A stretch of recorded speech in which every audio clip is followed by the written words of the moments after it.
I mean, I saw so much stupidity, the endless wars, and we're almost out of Afghanistan, as you know. Not easy to get out because we have people in this country, the military-industrial complex, Eisenhower called it the military-industrial complex, and it does exist. It's not easy to get out, but we're very close to getting out, and getting out of the Middle East. We're down to very little in Iraq. We're down to almost nothing in Syria, but, you know, I will be honest with you, we kept the oil. Somebody said, you still have some soldiers in Syria? I said, that's right, I kept the oil. We kept the oil. We should have done that in Iraq.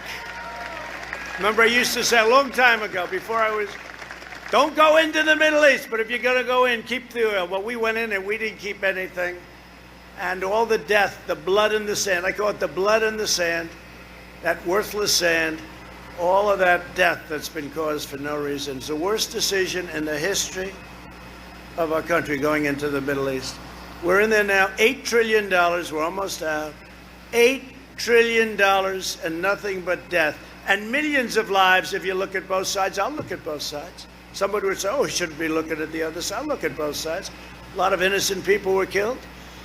We lost incredible soldiers. I see the coffins, the caskets come in Dover, and I see it, and I said, oh boy, why did they do this?